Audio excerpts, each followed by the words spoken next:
নমস্কার, আমার বাংলা নিয়ে আমি অয়ন। প্রথমেই চলে যাব এই মুহূর্তের সবথেকে গুরুত্বপূর্ণ খবরে। গত দুদিন ধরে মমতা বন্দ্যোপাধ্যায় বলে আসছেন দুয়ারে রেশনের প্রতিশ্রুতি দিচ্ছে তৃণমূল কংগ্রেস। ক্ষমতায় এলে দুয়ারে রেশনের প্রতিশ্রুতি, সেই দুয়ারে রেশন, এই প্রতিশ্রুতি নিয়ে রিপোর্ট চাইল কমিশন। সূত্রের খবর, শতপ্রণোদিত রিপোর্ট চেয়েছে নির্বাচন কমিশন। ভোটের সময় নির্বাচনী আচরণবিধি লাগু হয়ে যাওয়ার পরেও এইভাবে প্রতিশ্রুতিকে কোন প্রকল্পের সূচনা হিসেবে দেখছে নির্বাচন কমিশন। কথা বলবো তৃণমূল সাংসদ সৌগত রায়ের সঙ্গে। সৌগতদা, কমিশন রিপোর্ট তলব করেছে দুয়ারে রেশন, এই যে প্রতিশ্রুতি দিচ্ছেন মমতা বন্দ্যোপাধ্যায়, এটাকে কোন প্রকল্পের সূচনা বলে মনে করছে কমিশন, কি বলবেন? আমরা তো এখনো আমাদের ইলেকশন ম্যানিফেস্টো বার করিনি, শুধু খবরটা কিসের বেসিসে হচ্ছে।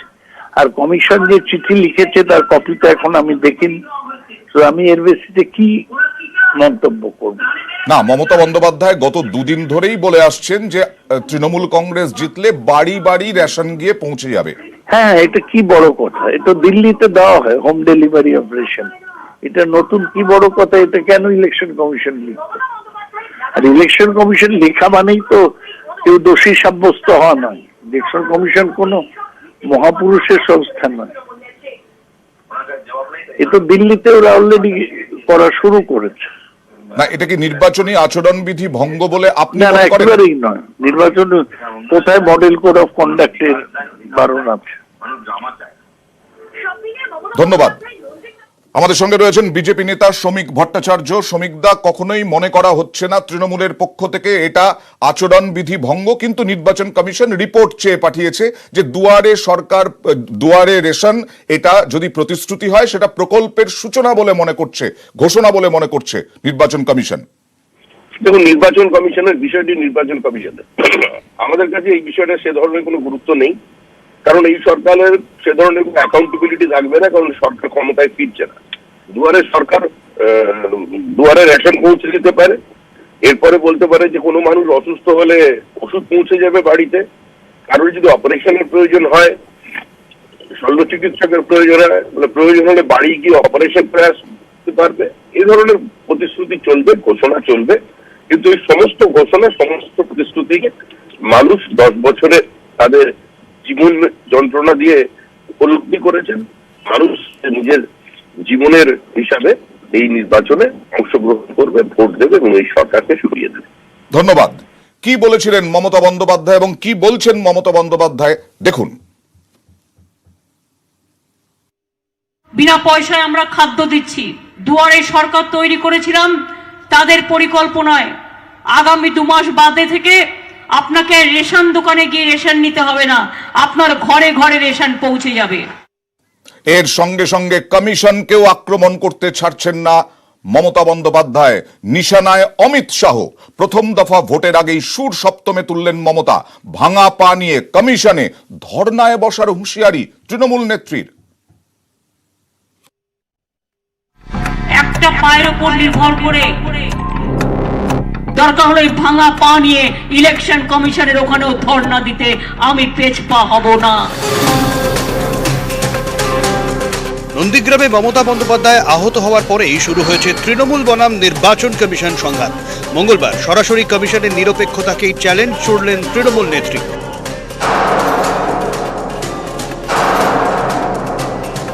অমিত শাহ বসে বসে বাংলায় চক্রান্ত করছে। কি করে তৃণমূলকে শেষ করা যায়, কি করে মমতাকে মেরে ফেলা যায়। বিজেপি ক্রমশই নির্বাচন কমিশনের কাজে হস্তক্ষেপ করছে, তাই প্রয়োজনে কমিশনের সামনে গিয়ে ধর্ণা দেবেন মমতা বন্দ্যোপাধ্যায়। এদিন ঠিক এই বার্তাই বাঁকুড়ার রায়পুরের জনসভা মঞ্চ থেকে দিলেন তৃণমূল নেত্রী। Who is Amit Shah? তিনি ইলেকশন কমিশনকে গাইড করবার কে? তিনি ইলেকশন কমিশনের কাজে ইন্টারফেয়ার করছেন, ডে টু ডে কাজে ইন্টারফেয়ার করছেন। আমার স্বরাষ্ট্র সচিবকে ডেকে পাঠিয়েছে, কি না তোমায় সিবিআইতে এখন সাক্ষী দিতে হবে। পার্থ চ্যাটার্জিকে চিঠি ধরিয়েছে, ইলেকশন করবে না সাক্ষী দিতে যাবে। মেট্রো ডেয়ারি মামলায় স্বরাষ্ট্র সচিব হরিকৃষ্ণ দ্বিবেদীকে নোটিশ পাঠিয়েছে ইডি। মেট্রো ডেয়ারি শেয়ার হস্তান্তর নিয়ে তদন্ত, তা নিয়েই তৎকালীন অর্থ সচিব দ্বিবেদীকে নোটিশ বলে খবর। তবে ভোটের আবহে প্রতিটি ইস্যুতেই চড়ছে পারদ। হোম মিনিস্টার দেশ চালাবে না হোম মিনিস্টার কলকাতায় বসে চক্রান্ত করছেন? কোথায় কাকে গ্রেপ্তার করা হবে, কোথায় কাকে মারা হবে, কোথায় এজেন্সিকে দিয়ে কার পেছনে লাগানো হবে?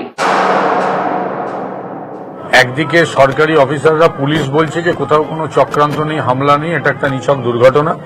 আর তৃণমূল কংগ্রেসের নেতা নেত্রীরা এটাকে বলছেন চক্রান্ত। মানুষের সমর্থন নেই, দলে দলে নেতৃত্ব কর্মী ভারতীয় জনতা পার্টিতে যোগ দিচ্ছে, তাই এখন থেকে একটা অজুহাত খাড়া করার চেষ্টা চলছে চক্রান্তের তত্ত্বের মাধ্যমে। নন্দীগ্রামে তার উপর হামলা হয়েছিল, দাবিতে অনড় মমতা। কমিশনের রিপোর্ট বলেছে দুর্ঘটনা। নন্দীগ্রাম কাণ্ডের দুপক্ষের সংঘাত যে চৈত্রের তাপমাত্রার মতোই বাড়বে, মঙ্গলবার আরও একবার যেন সেটাই বুঝিয়ে দিলেন তৃণমূল নেত্রী। দরকার হলে ভাঙা পা নিয়ে ইলেকশন কমিশনের ওখানেও ধর্ণা দিতে আমি পেছপা হব না। ক্যামেরায় সুমন বসু, কুণাল চৌধুরীর সঙ্গে সোমরাজ বন্দ্যোপাধ্যায় এবং আবির ঘোষাল, নিউজ 18 বাংলা। মমতা বন্দ্যোপাধ্যায় আরো আক্রমণাত্মক। 14 বছর আগের তামাদি হওয়া মামলা বেঁচে উঠল ভোটের মুখে। নন্দীগ্রামে প্রায় 70 জন তৃণমূল কর্মীকে আদালতের সমন। রাজনৈতিক ষড়যন্ত্র অভিযোগ মমতা বন্দ্যোপাধ্যায়ের।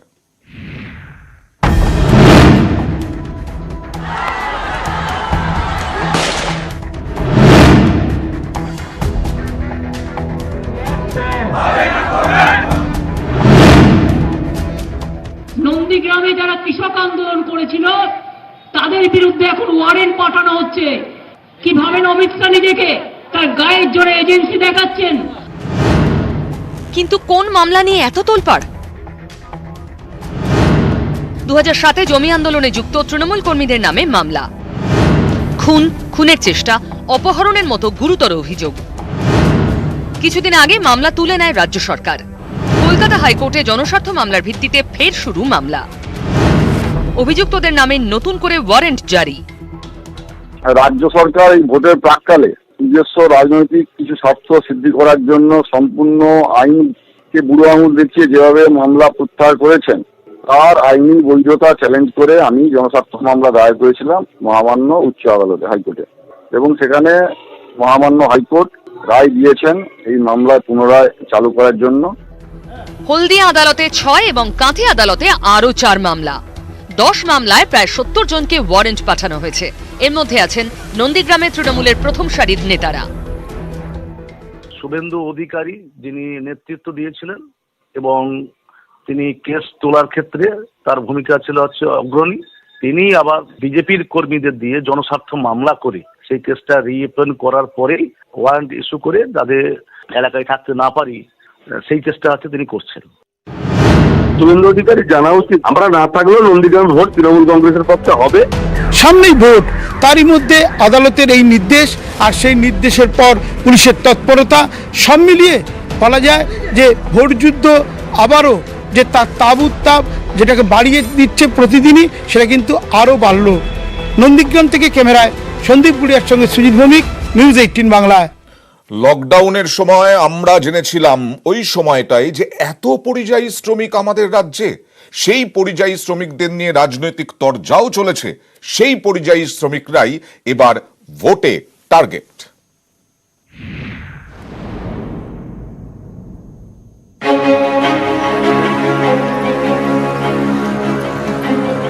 করোনা জেরে লকডাউন রোজগার কারে তাদের। দেশের নানান প্রান্ত থেকে পরিযায়ী শ্রমিকদের বাড়ি ফেরার দৃশ্য, বাড়ি ফিরতে ফিরতে মৃত্যুর দুঃসহ স্মৃতি এখনো সবার মনে তাজা।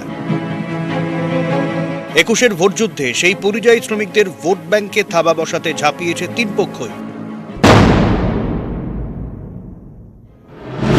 পশ্চিমবঙ্গের বাইরে কাজে যাওয়া পরিযায়ী শ্রমিকদের ভোটের আগে ট্রেনে বাসে রাজ্যে ফেরাতে চায় বিজেপি। পদ্মনেতারা বোঝাবেন, রাজ্য সরকার বদলালে কাজ খুঁজতে আর রাজ্যের বাইরে যেতে হবে না তাদের। পরিযায়ী শ্রমিকদের এবার নির্বাচনে অংশ নিতে হবে, তাদেরকে আমরা প্রয়োজনে ব্যবস্থা করে নিয়ে আসবো। আর আমি তাদের আগ্রহ করব যে বিজেপি সরকার হবে, আর ফেরত যেতে হবে না, আপনারা এখানে থাকুন। আমাদের সরকারের প্রাথমিক কাজ হবে তাদেরকে এখানে কর্মসংস্থানের ব্যবস্থা করা, কাজ দেওয়া। বিজেপি নয়, দুর্ভোগের দিনে পরিযায়ী শ্রমিকদের পাশে ছিলেন তারাই, দাবি তৃণমূল নেত্রীর। বাইরে শ্রমিকরা বাঁকুড়া থেকে বাইরে গেছিল, আমি কয়েক হাজার কোটি টাকা খরচা করে বাস পাঠিয়ে রাজস্থান থেকে বাঁকুড়ার ছেলে মেয়েদের ফেরত নিয়ে এসেছিলাম। একটা টাকা বিজেপি কাউকে দেয়নি, একটা ট্রেনের ভাড়া দেয়নি। আমি 300 ট্রেন ভাড়া দিয়েছি। ক্ষমতা এলে পরিযায়ী শ্রমিকদের জন্য আলাদা দফতর তৈরির প্রতিশ্রুতি বামেদের ইশতেহারে। যাদের মন পেতে প্রতিশ্রুতির বন্যা, তাদের পরিবারের মনের কথা কি? কাজ তো তোমাদের কাজ দিব, কাজ তো দিছেই না।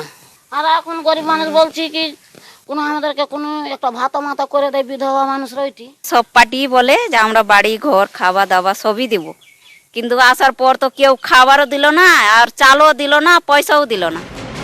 অর্থাৎ 21-এর ভোট খোঁজ দিল নতুন ভোট ব্যাংকের পরিযায়ী শ্রমিক। পরিযায়ী পরিবারের আক্ষেপ, প্রত্যেক রাজনৈতিক দল প্রতি বছরই নানা প্রতিশ্রুতি দেয় আশ্বাস, কিন্তু কাজের কাজ কিছুই হয় না। ভোট মিটে গেলেই ফের পাড়ি দিতে হয় ভিন রাজ্যে। কবে মিটবে স্থানীয়ভাবে কাজের দাবি, সেই প্রতীক্ষায় আজও পরিযায়ী শ্রমিক ও তার পরিবার।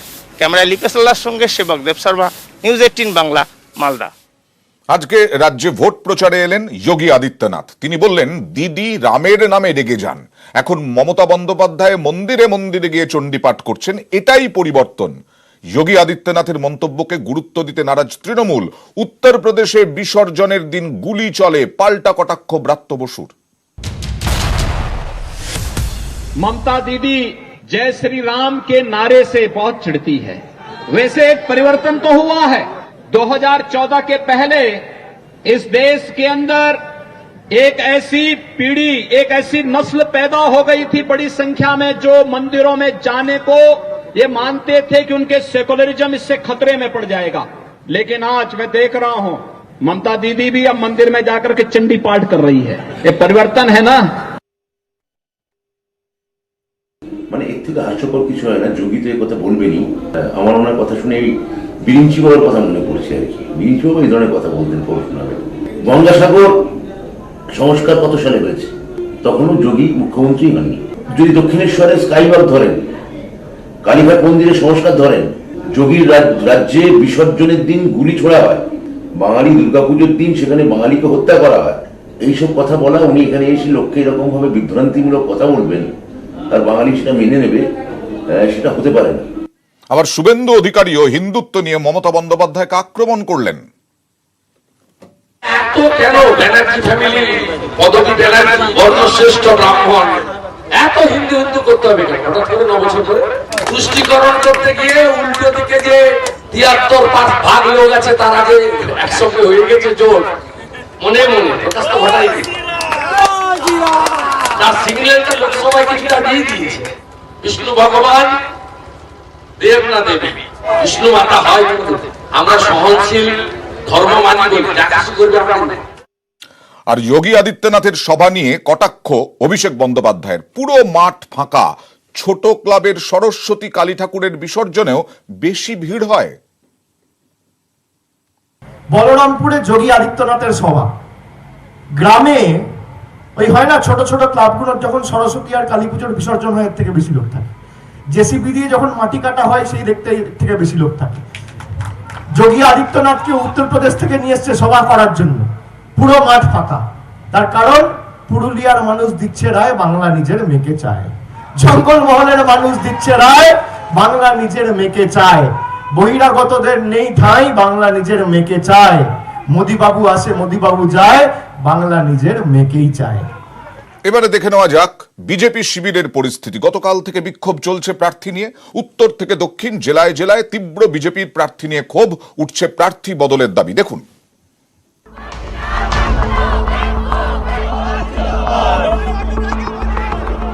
প্রার্থী নিয়ে অসন্তোষ, সোমবার ক্ষোভ আঁচড়ে পড়েছিল হেস্টিংসে বিজেপির সদর নির্বাচনী কার্যালয়।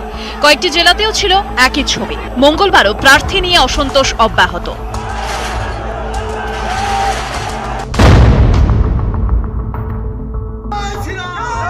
দিনহাটার সিতাই বিধানসভা কেন্দ্র, সোমবার রাতে বিজেপি প্রার্থী দীপক রায়ের বিরুদ্ধে প্ল্যাকার্ড হাতে ক্ষোভ কর্মীদের। এদিন সকালেও পার্টি অফিসের সামনে রাস্তায় বসে নতুন করে বিক্ষোভ।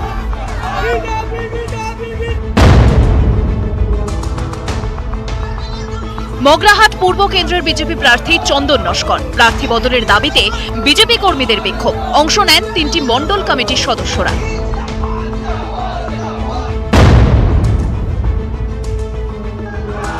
প্রার্থী বদলের দাবি হুগলির গোঘাটেও। বিজেপির কেন্দ্রীয় কমিটির সদস্য নাগেশ্বর পাণ্ডেকে ঘিরে কালো পতাকা বিক্ষোভ। গোঘাটে বিজেপি প্রার্থী প্রাক্তন বাম নেতা বিশ্বনাথ কারক, তাকে নিয়ে আপত্তি তুলেছেন কর্মীরা।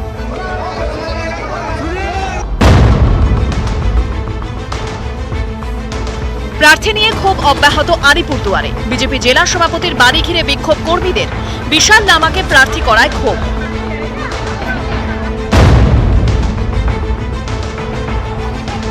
ডায়মন্ড হারবারের বিষ্ণুপুর কেন্দ্রে বিজেপি প্রার্থী অগ্নিশ্বর নস্করকে নিয়ে অসন্তোষ।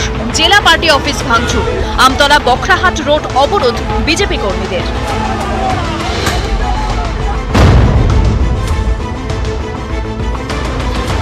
সিঙ্গুর হরিপালের পর তারকেশ্বরে বিক্ষোভ। স্বপন দাশগুপ্তর প্রার্থী পদ পরিবর্তনের দাবি। মুখ খুললেন আরামবাগ সাংগঠনিক জেলা সভাপতি গণেশ চক্রবর্তী। নিউজ 18 বাংলা।